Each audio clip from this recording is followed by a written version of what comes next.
Inside Chapter 1, Navigator Lost. After a rather spooky adventure on the island of Thriller Bark, the Straw Hats along with newest crew member Brooke had stopped at an island to relax. It was a small island with a town populating most of it with a small jungle not far off from it. The Straw Hats had landed by the jungle and a few of them went to the town to do some shopping. Zorro, Chopper, Robin and Brooke had decided to stay on the ship and relax. Robin read a book, Chopper was making some medicine, Brooke played music to himself and Zorro was sleeping at the town. Luffy was off to find somewhere that had meat as always. Usopp and Frankie were buying equipment to make weapons out of sand. She was shopping for food and Nami was shopping for new clothes. She seemed to always be in need of a pair after the results of the battles they faced, as they kept getting ruined. She had to hold back on buying anything expensive as well as the Straw Hats needed to make sure they had enough bellies to keep them going. Ugh, none of these is my style so far, she moaned looking at what was now the fourth clothes shop she had been to. The only ones I like are going beyond what I remembered to take. I should have just taken the rest of what we had anyway. She left the shop continuing to moan and walked on to find somewhere else. Nami had come across the last clothes shop in town this time hoping to find something. She looked around and at the moment it was leading to the same result as the previous shops. She was so focused on looking at clothes that she bumped into a man next to her. That finally broke her browsing. Oh, I'm sorry about that. I got so lost in what I was doing that It's fine, replied the man, happens to all of us. His response was in a very friendly sort of manner. Nami didn't have any sort of response and turned away to continue browsing. Eventually, she finally found something up her alley and headed towards the till to pay. On the back of the till were a selection of clothes that were currently on sale. Ugh, who'd wanna buy that even at that low of a price? She looked at the costume set that was in the style of a jester. It contained a red and orange puffy-sleeved tunic reaching to the upper legs with jingle bells dangling off the pointed flaps. A pair of knee-length boots that pointed at the dips with bells attached to them came along with the set, red and orange-colored arm gloves, a brown-necked choker with a bell attached, and topping it off was a jester's hat in the same red and orange color style with lots more bells attached to the dangling sleeves. Usopp maybe boo-wit, no. Got your eyes on that outfit there? Asked the shop owner. It's great for parties and we really need to sell it. No thanks, replied Nami. It looks great and all but it's just not something for me. Shame, I thought somebody would finally buy it but never mind. So just the shirt and dress, yes. Nami paid for her stuff and left the store feeling relieved she finally brought something. She felt hungry and went to find the nearby restaurant. She walked on in and was weighted to a seat and given the menu. Just before you choose, said the waiter, we are completely out of meat. Out of meat? Oh, Luffy, why? Fine, then I'll just have a tomato soup, please. Disappointed but satisfied with getting some food in her system, Nami decided to wander around the parts of town she hadn't seen yet. The town was big and there was still plenty of time to kill before she had to meet up with the others at the time they agreed to meet up at. Not every part of the town was as busy as the main square, as Nami walked into a quieter part of town. Not as many shops were around nor were there many people. Totally different atmosphere on this side of any deader than this and it's a ghost town. Just then she heard a whistle coming from a certain alleyway. Turning her head towards where the sound was coming from, the whistling happened again, getting louder and louder. "Is somebody calling for me? I know I shouldn't, but that whistling is starting to get on my nerves." Nami was known for having a very short temper when something or someone made her angry. She walked into the alley just so she could shut up whoever was there. "Hey, cut it out, will ya?" But to her surprise, there was nobody to be found when she got there. What a jerk. Taking off before I had the chance to do anything. HMPH. She started to walk back towards where she originally was until suddenly she saw some strange blue smoke covering the area. "Hey, what is all this?" Slowly Nami was beginning to feel dazed until she fell to the floor and passed out. Walking up behind her was a figure in a black hooded cloak that then picked up Nami and carried her away. Later on, Nami eventually opened her eyes, still feeling dazed from earlier. Her vision was blurry for a few seconds. "Where am I?" she said weakly, still trying to recover. Her eyesight finally regained focus, and the first thing she noticed was an empty brown room with benches and seats filling the room. Who would need this many seats in a place like this? Then she started to notice something else. 4 thick orange strings were in her side, so she followed them to where they lead to, leaving her in shock once she found out. The strings were tied up in a knot on the feet of a pair of knee-length boots with bells attached to strips at the top and on the curl tips. She also noticed her legs were slightly suspended above the floor, one of them being up more than the other. What is this? This looks just like. She then started to notice that all of her clothing was the same, just her costume that she saw in the clothes shop she went to. She couldn't see it, but she had 2 big red dots painted on her cheeks.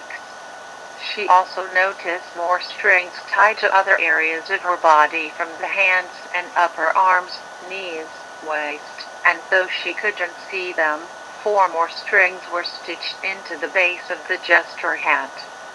She looked above her to where the strings lead to and noticed a pair of wooden crosses placed in between 2 wooden planks.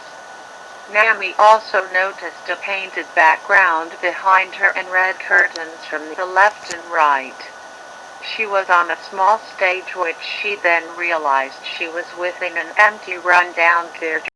Okay, this is getting really freaky now. Somebody obviously wants to pull some sort of stupid prank on me. Who thought it was a good idea to dress me up in this stupid jet and string me up like a puppet? Nobody pulls my strings. Suddenly another thought came into her head that only made her situation worse. Wait a second. If I'm now wearing these clothes, Nami's face went bright red of embarrassment. That means somebody removed my other clothes to put these on me. Now her face was red with rage. Taking advantage of me like that. That does it. Nami was mad and tried shaking around to make the crosses fall down.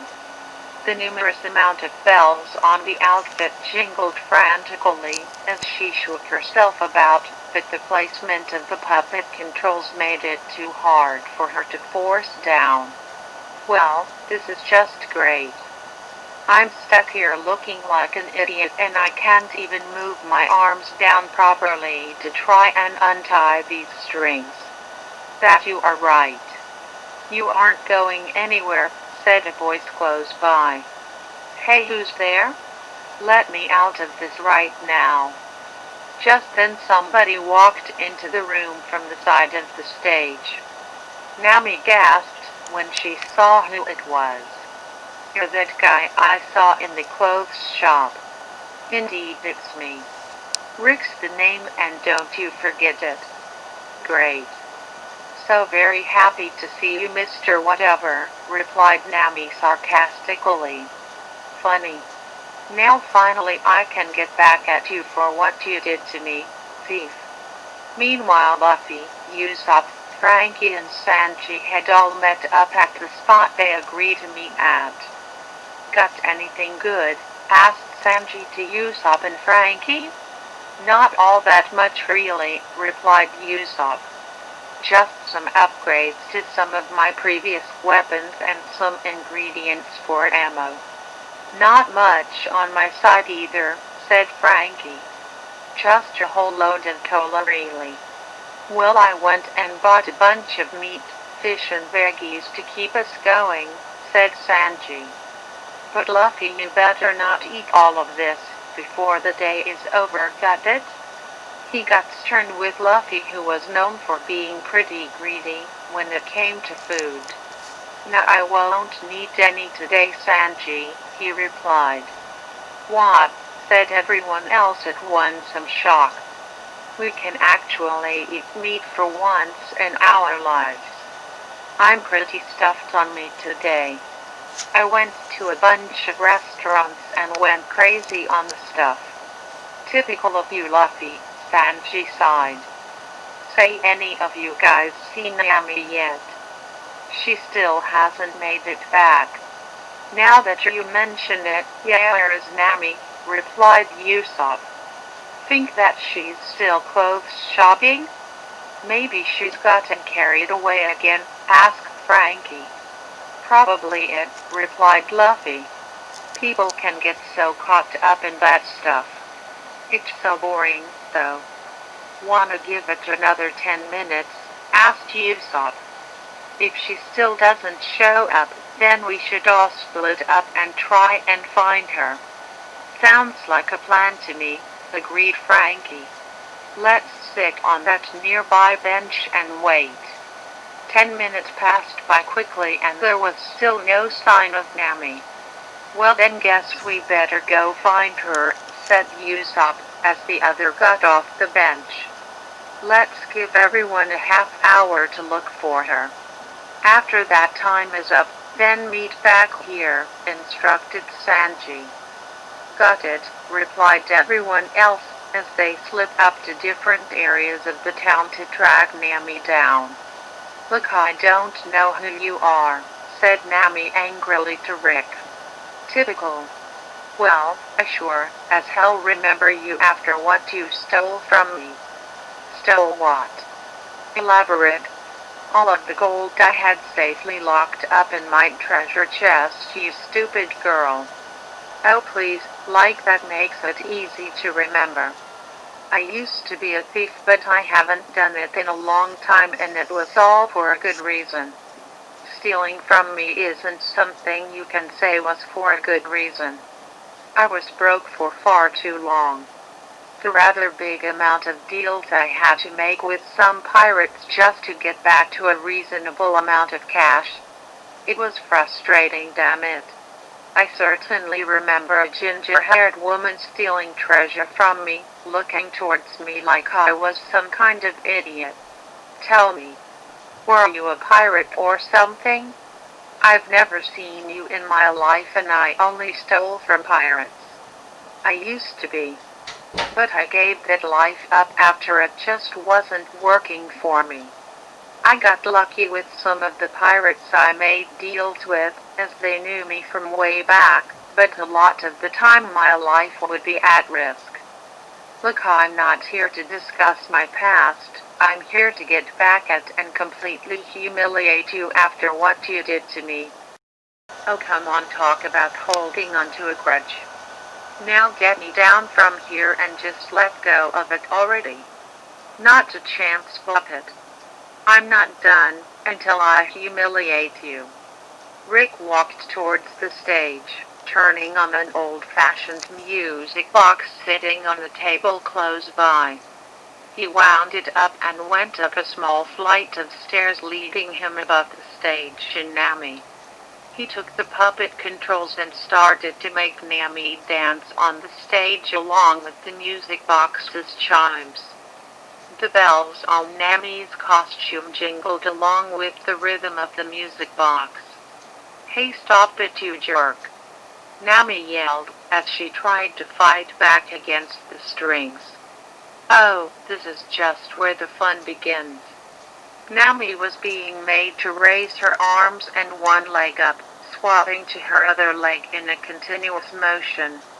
After that, her legs were being manipulated to awkwardly skip around on the spot whilst her hands were made to clap continuously. Nami was so embarrassed that her cheeks went as red as the ones painted on her. "Hope you're enjoying this, you freak. 'Cause, when it's over I'm gonna kick your ass." His response was now making her bend down and move her arms up and down like a chicken. "Yep. You're dead, Buster." He then twisted both the controls, which made Nami spin around. She got tangled up in all the strings and then started to spin in the opposite direction, making the strings freer. He kept doing it over and over again, making her feel dizzy. "This is getting ridiculous now," she said dazedly. "Had enough yet, thief?" "What do you think?" "Well, I haven't." Then Nami's arms were raised forwards and her legs moved forward awkwardly like a robot. Her left arm was then raised upwards and her waist bent sideways so her field of view was on Rick. She poked out her tongue and spat at him, even though he was too high up to feel the impact. "Now that wasn't nice. Time to teach you a lesson, thief. Up you go." Nami was being raised up in the air and put back down on the ground, landing on her butt. "Oh. Not cool." "Oh, you like that? Well, here we go again." He repeated the same action on her several more times. The humiliation just wouldn't stop there, as he now made her pose like a bunny rabbit, bouncing up and down with her hands over her head like rabbit ears. Nami was so exhausted from it all that she couldn't pull back against the strings. "Okay, please give it a rest. If you want an apology or something, then fine. I'm sorry I stole the treasure I don't remember stealing from you." "Happy? Well, you're actually apologizing for what you did to me? I'm surprised a thief can actually say that." "Well, you know what? I forgive you." Nami wasn't convinced by Rick, however, from his tone of voice. "Not gonna stop, are you? You're smart."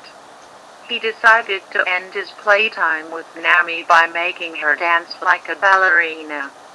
She was raised upwards slightly so her right leg was on tiptoe and her other leg rose up so it bent from behind her leg. Her arms raised above her head and she stood there for a few seconds like if she was balancing. Then she skipped across the stage, finally ending with her being dropped onto the floor on her butt again. "Well, I'd say I'm satisfied. For now at least." Goody Nami was completely wiped out, as she was risen up again, so Rick could put the puppet controls back where they were. She rocked around a little, suspended above the ground, just as she was when she woke up. She exhaustedly dropped her head down, glad that it was all over. Her body ached all over from all of the moving around she was made to do. "You know what?" said Rick, appearing in front of her again. "I never realized I was so good with puppeteering." He smiled to himself. "Yeah, whatever," replied Nami exhaustedly, just wanting to go to sleep. "You're now my little marionette for me to control." A fitting fate for a thief turned jester, wouldn't you agree? As Rick spoke, He pinched most of Nami's strings and shook them about, making her arms and legs flap about frantically. She was too exhausted to care at this point, as she knew she couldn't do anything. Despite how much I wanna kick your ass into next week, I'm ashamed to admit that you're actually good. Ever thought of dropping the idea of being an asshole and go into doing puppet shows? You'd be so much better off. Well, now that you mention it, that's not a bad idea. Except for the part of being what you call an asshole. The feeling of total control over you is one of the most satisfying feelings I've ever felt in my life. Perhaps I should do this to other people who piss me off. He pushed Nami backwards and then let her go, so that she was swinging back and forth around the stage. She was still too tired to care at this point, as she slowed down. The world thanks you, jerk. Even if you continue to torment me like this, I'll still continue to backlash you till you get so tired of me that you'd want to let me go. Rick suddenly got an idea in his head. Say now, maybe that devil fruit I've kept all this time would make this even more fun, he said proudly. Say what? I'll be right back for you, Missy. Stay there while I'm gone, okay? Oh right, staying there is all you can do. If my friends were here, you wouldn't be ever doing one of these human puppet shows ever again. Friends, you say? Well, you absolutely must tell me about them once I get back. Not like you won't have a choice anyway. Nami was hardly taking him seriously throughout all this, but those words that came out of his mouth made her slightly curious. I'll be right back. Make sure not to miss me. Oh, please don't go. Who else will make me look like a complete moron? She replied sarcastically. Rick didn't respond and took off smiling. Everything was now quiet, besides the occasional jingle of the bells on her hat from her moving her head a bit. What kind of mess have I gotten myself into? A guy who doesn't know the concept of letting go made to wear this dumb outfit, and an experience that never makes me wanna see another puppet show again. One of the worst things is that guy could make me dance better than I ever could in my life. Why me? Rick returned to the building carrying a purple devil fruit tucked in his arm. The base of it had swirls that looked never-ending, if it was looked at long enough. Nami had been sleeping for a bit and was soon woken up by him shaking her head strings up and down. That, along with the bells jingling frantically, woke her up in an instant. Wacky wacky puppet thief. Oh wait, puppet jester is more appropriate for you, because you're a laugh. Oh great, my favorite person in the world is back, she moaned. I know you love me. Sure do you, ass. Well, you soon love me once I devour this fruit I've been saving until the right moment. What kind of devil fruit is that? Whatever it is, I'm gonna hate it, if it suits his needs. Down the hatch. Rick took a bite out of the fruit, munching it down as fast as he could. Nami watched slowly, beginning to worry about what kind of powers he would obtain. Rick had eaten most of the fruit, but then suddenly dropped it, feeling something he had never felt before. This is it, yes, I can feel it. The power. Rick cheered in victory like it was the greatest thing in his life. Hey, you ever wanted to swim? Asked Nami wittingly. I hear it does wonders for devil fruit people. Try smartest, but I already know what's lost from eating this thing. I was a pirate, so no doubt I know about them. He now gained proper focus towards Nami, glaring at her eyes. Nami gave him a sarcastic smile, trying not to show any fear, even if she was a little worried inside. She suddenly noticed thin purple swirls in her field of vision. She went from looking smug to looking rather interested by what she could see. Rick's smile grew bigger as he watched her slowly lose that smile and gave more of an entranced look. "Have you ever wanted somebody to be your master at all?" he asked. Nami was fading out in her mind, trying to stay awake, but it was no use. Her mind switched off and her brown eyes went completely blank. "Yes. That's wonderful," he smiled, feeling joyful inside that the fruit's powers were just as he was told about. "How about I be your master? In fact, you will call me master." "Yes, master. Your name?" "I didn't ask you before, so speak up." "Nami. What a wonderful name. Perfectly suited for lovely woman.